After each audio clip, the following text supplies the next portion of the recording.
दिल के किसी उदास कोने में बैठकर कभी सोचना, अगर जिंदगी की बेबसी और इसकी कड़वी हकीकत को रूह की गहराई तक महसूस करना हो, तो इन तीन जगहों की रुला देने वाली खामोशी को सुनकर देखना। अस्पताल, जहां दौलत भी बेबस होकर आंसू बहाती है। कभी उन उदास राहदारियों में जाकर खड़े होना, जहां दवाओं की कड़वी महक के साथ सिसकियां गूंजती हैं। आईसीयू के बाहर दीवार से लगकर रोती हुई माएं और अंदर से बिल्कुल टूट चुके बाप को देखना।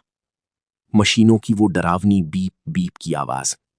जब कोई अपना आखिरी सांसें गिन रहा होता है, तो अमीर और गरीब का हर गुरूर खाक में मिल जाता है। वहां खड़े होकर तुम्हें रूह तक एहसास होगा कि तुम्हारा आलीशान बंगला और दौलत के अंबार मिलकर भी मौत के फरिश्ते से एक सेकंड की भीख या एक ऑक्सीजन की सांस नहीं खरीद सकते। जब इंसान दर्द से कराहता है, तब पता चलता है कि अल्लाह की दी हुई सेहत के सिवा सब कुछ सिर्फ एक तकलीफदेह धोखा है। जेल, जहां हसरतों और जवानी का कफन सिलता है। लोहे की उन ठंडी जंग लगी सलाखों के पीछे झांक कर देखना, तुम्हें वहां वो वीरान आंखें मिलेंगी जिनमें सिर्फ उम्र भर का जानलेवा पछतावा है। गुस्से का एक अंधा लम्हा और अहंकार की एक जिद ने कितनी ही हस्ती बस्ती दुनिया को जहन्नम बना दिया है।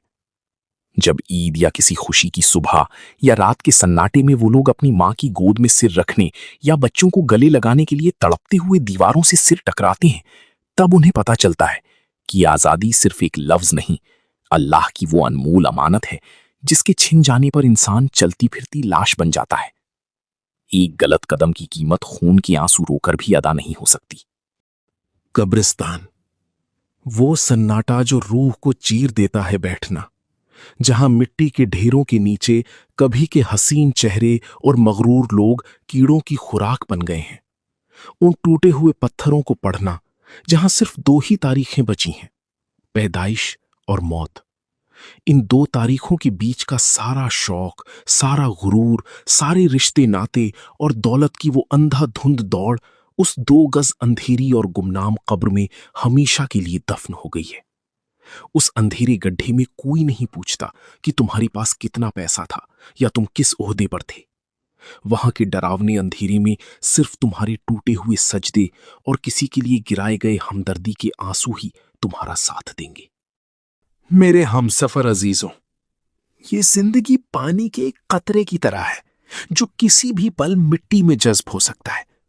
आखिर किस बात का गुरूर है हमें? इससे पहले कि वक्त की बेरहम आंधी हमारा सब कुछ मिट्टी में मिला दे, खुदा के वास्ते अपनों को माफ कर दो, दिलों से कीना और नफरतें निकाल दो, मोहब्बत बांटो और रोते हुए अपने रब को राजी कर लो, क्योंकि आखिर में इस भरी दुनिया से हमें बिल्कुल खाली और बेबस हाथ उसी की तरफ लौटना है।